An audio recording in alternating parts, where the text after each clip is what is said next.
I had my Samsung S8 Plus for a couple days already, and I wanted to make a short video about any differences between the S7 Edge and the S8 Plus.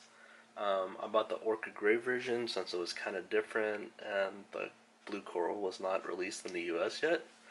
I also have with me the Pink Gold S7 Edge and the Blue Coral, just to show you the difference between the three colors. And during the pre-order, with all the images that were released, I was actually kind of surprised since the Orchid Gray, it looked like it had more of a purplish tint to it. But when I received it in person, it definitely looks pretty gray, maybe with a hint of blue in it. But other than that, instead of doing an unboxing video, I just want to show you what all came with the S7 Edge and the S8 Plus. The S7 Edge came with these white accessories right here, with the adaptive fast charger, USB cable, the Samsung headphones, and the USB connector.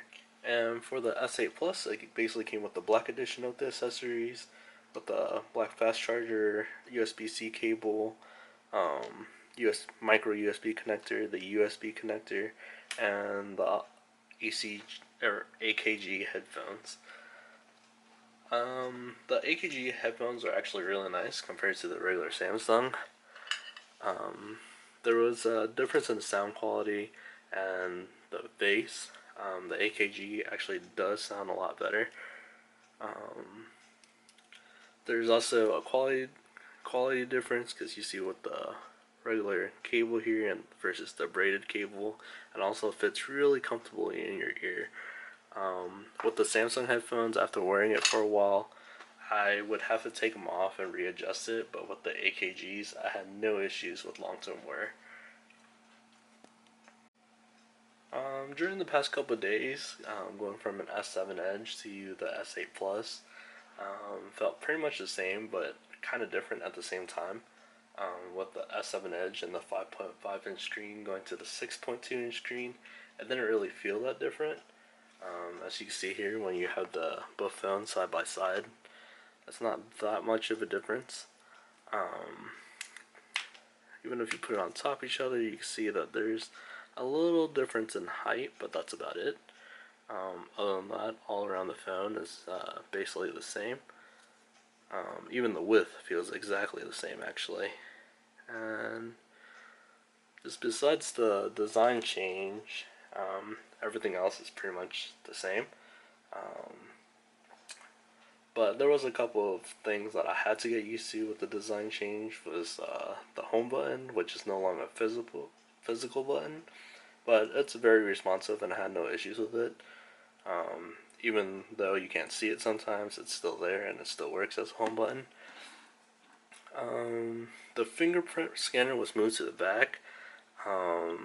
That took a little bit to get used to, but once I put my finger down on it, it usually just unlocks right away.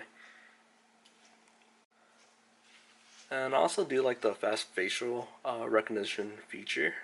Most of the time I can't even see what's on the lock screen. When I look at my phone, it just logs me in. So that took a little bit to get used to too, but I really like that feature.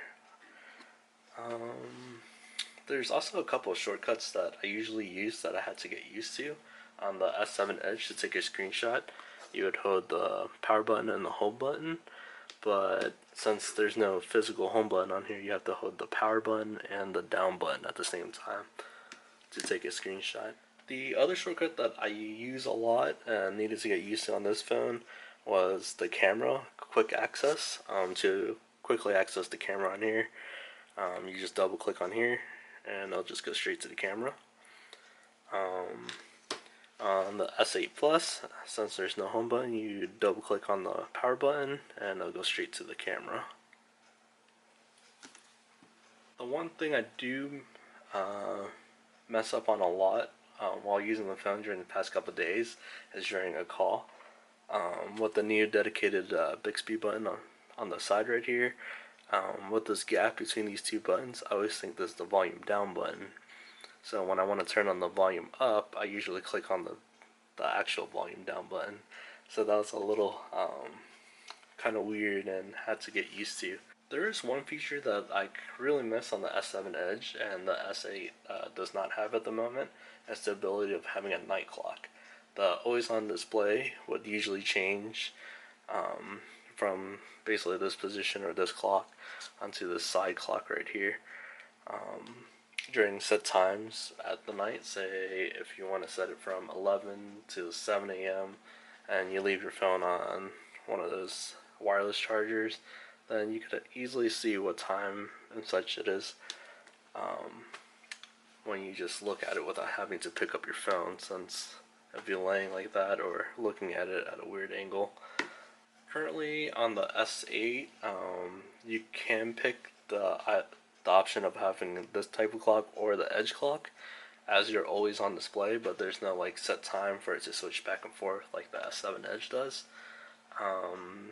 There is an option to set the hours, but it's only to turn off the always on display during certain times, and the screen would just be completely black. I also have the protective cover for the S8. I went with the protective cover because it's a thin case, but still protects the screen when the phone is face down, and a couple of small drops here and there.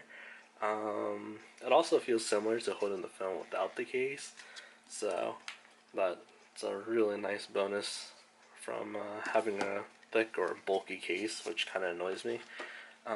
They did make some changes to the case, as you see here. I have the S7 Edge version. They used to make just the bezel colored, so this is the gold one, I believe it was, and the back is clear. But on this new version, they basically tinted the whole cover. I got the blue edition because it was on sale on Amazon for some reason for $12.99 versus $19.99 for the other colors. So I just went ahead with this. There's not that much of a difference between the two because they still have the nice and thin design, and it fits perfectly on the phone, giving you access to all the ports without any issues, and it grabs onto the phone really tight, and you know, overall it feels like there's not a case most of the time there. And I think another difference is just that the top right here, instead of having the corners protected, it has this whole top lip protected there. And here's what it looks like on the S7. Same thin profile right there. I do wanted to get the Alcantara cover for this, but unfortunately it's not released yet. I also did want to test and talk about Bixby, but it's not fully released yet, so some of the features are not working, such as the shopping feature, the voice, and the image search is still a bit off, so I would have to do that in a later video once it's fully functional. But other than that, thanks for watching.